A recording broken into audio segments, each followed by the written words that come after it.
السلام علیکم۔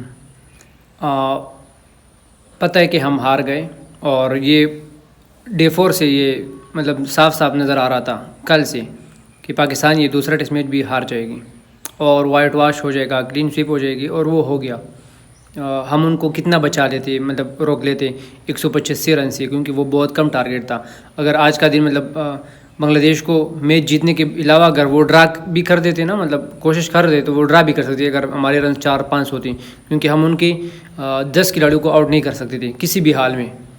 ہمارے بالروں کی کارکردگی ہمارے سامنے ہے، ہمارے بیٹسمینوں کی کارکردگی ہمارے سامنے ہے، اس کے علاوہ فیلڈنگ اچھا کپتان کی جو فیلڈنگ وغیرہ، وہ اس کے علاوہ اپیل کرنا، ریویو لینا، یہ سب کچھ ہمارے سامنے ہے۔ لیکن خیر، ان سب کے باوجود بنگلہ دیش کو مبارک ہو، بنگلہ دیش کو یہ دوسرا جیت بھی مبارک ہو۔ یہ وائٹ واش کرنا پاکستان کو، کلین سویپ کرنا، یہ دونوں مبارک ہو۔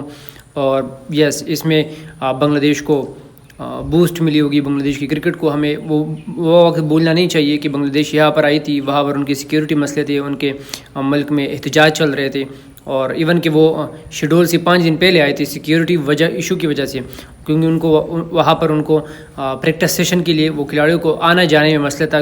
وہاں پر کچھ پولیس اسٹیشن تھے جو کہ وہ مطلب آپریٹیبل نہیں تھے، تو کام نہیں کر رہے تھے، وہ بند تھے، تو اس لیے کھلاڑی وہاں پریکٹس کے لیے جو گراؤنڈ تھی وہاں نہیں پہنچ سکتے تھے۔ تو اسی وجہ سے انہوں نے ڈیسائیڈ کر دیا، پی سی بی نے ان کو دعوت دی اور وہ آ گئے۔ لیکن مجھے لگتا ہے کہ انہوں نے تھوڑا سا زیادہ پریکٹس یہاں پر کر لی، وہ ہمارے گلے پڑ گیا۔ یہ میرے خیال سے تاریخ میں دوسری دفعہ ہو گیا کہ پاکستان نے اپنے ہوم گراؤنڈ پر دوسری دفعہ وائٹ واش ہو گئی۔ اس سے پہلے 2022 میں ہم انگلینڈ کے خلاف 3-0 سے ہارے تھے، اور ابھی 2024 میں بنگلہ دیش سے۔ تو سب سے پہلے آپ کو اس جو بنگلہ دیش کی جیت ہے، اس کی کریڈٹ آپ کو بنگلہ دیش کو دینی ہوگی۔ بنگلہ دیش کے سینئر کھلاڑی مشفق الرحیم اور شکیب الحسن، اور اسپیشلی لٹن کمار داس، جو کہ اس کا نام تو نہیں بولنا چاہیے، کیونکہ ہمیں یاد ہے کہ 26 رنز پر 6 کھلاڑی آؤٹ تھے، اور پھر لٹن کمار داس اور میراج حسن مہدی نے جو کر کے دکھایا وہ قابل تعریف ہے۔ اور اسی کے ساتھ ساتھ اب ان کے جو فاسٹ بالنگ ڈپارٹمنٹ نے حسن محمود اور ناہید رانا کے میرے خیال سے یہ تیسرا ٹیسٹ میچ تھا، تو اور اس کی سپیڈ بھی بہت زیادہ ہے، مطلب 140-145 اس کی نارمل ڈیلیوری ہے۔ تو اس سے میں دعا گو ہوں کہ آگے جا کے ناہید رانا کی سپیڈ جو ہے وہ ہمارے بالروں کی طرح نہ ہو جائے، 130 پر نہ آ جائے۔ اور یہ جو ناہید رانا ہی یہ اس سیریز کی میرے خیال سے بنگلہ دیش کے سب سے مطلب بنگلہ دیش کے لیے جو فائدہ مند ہو گیا، ایک تو سیریز کا جیتنا، اور دوسری اگر میں بات کروں تو یہ ناہید رانا ہی ہے۔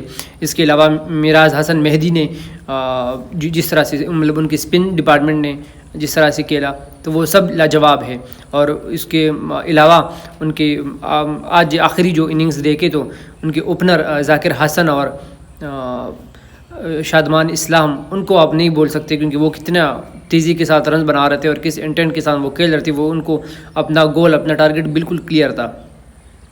تو میرے خیال سے یہ بنگلہ دیش کے لیے ایک اچھی سٹارٹ ہے، اور شاید وہ امید کر سکتے ہیں کہ بنگلہ دیش آگے بھی اچھا کرکٹ کھیلے۔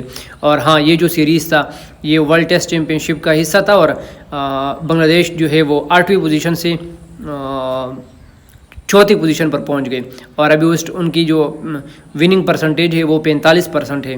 اور پاکستان کی اگر میں بات کروں تو پاکستان کی وننگ پرسنٹیج 30 سے جا کے 19 پر گری، اور 6ویں پوزیشن سے ہم 8ویں پوزیشن پر پہنچ گئے۔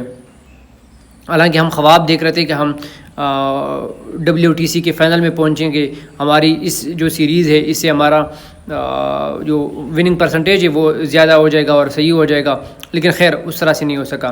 ہماری ٹیم میں بہت سارے مسائل ہیں، کھلاڑیوں میں پرفارمنس کی کنسسٹنسی نہیں ہے، اس میں بہت سارے ریزن ہو سکتے ہیں، ورک لوڈ کا ہو سکتا ہے یا جو بھی ہو، کھلاڑیوں کی فٹنس کا مسئلہ ہے۔ اور اس کے ساتھ ساتھ اگر ہم دیکھیں تو ہمارے بالر جو ہے وہ کنسسٹنٹلی 140 اور 145، جہاں پہلے 152 پر بھی حارث ہمارا جو تھا وہ کلک کر رہے تھے، لیکن ابھی ہمارے جو جتنے بھی کھلاڑی ہیں وہ 130 پر آ گئے۔ تو اس طرح سے ابھی اگر آپ ڈومیسٹک کی کسی بھی نارمل کھلاڑی کو پلیئر کو اٹھا لو، اور آپ ہمارے انٹرنیشنل میں جو شاہین، نسیم اور یہ لوگ کھیل رہے ہیں ان کو اٹھا لو، تو سپیڈ سب کی برابر ہے، اور ایسا لگ رہا ہے کہ یہ لوگ بھول گئے کرکٹ کھیلنا۔ اور ہاں اس کے ساتھ ساتھ ہمارے جو پچھلے 2-3 سالوں سے ہماری جو ٹیم تھی وہ صرف اور صرف بابر اعظم پر ڈیپینڈنٹ ہو گئی تھی. اب بابر اعظم کی فارم چلی گئی یا اس سے رن نہیں بن رہی, اس کا بھی بہت سارے ریزن ہو سکتے ہیں, ورک لوڈ کا ہو یا اس کی فٹنس کا ہو, جو بھی ہو.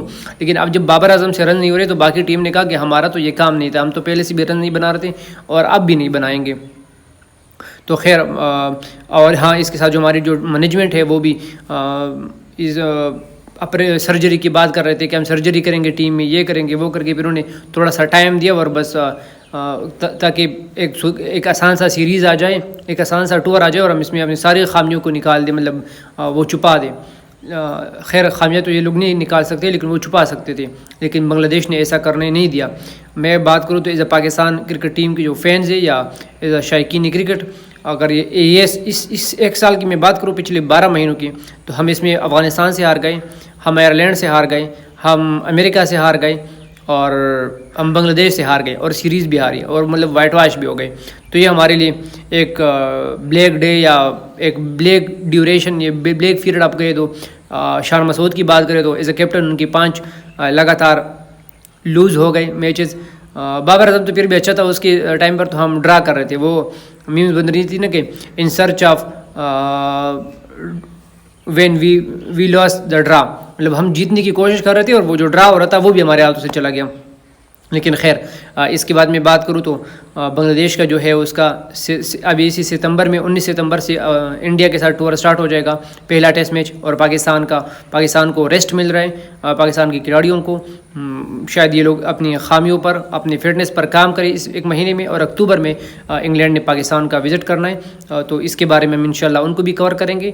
اور 12 ستمبر سے لے کر 29 ستمبر تک ہمارا چیمپئن کپ ہے, اس کو بھی ہم کور کریں گے. تو انشاءاللہ ملتے ہیں اگلی ویڈیو میں, تب تک اپنا خیال رکھیے گا. اللہ حافظ.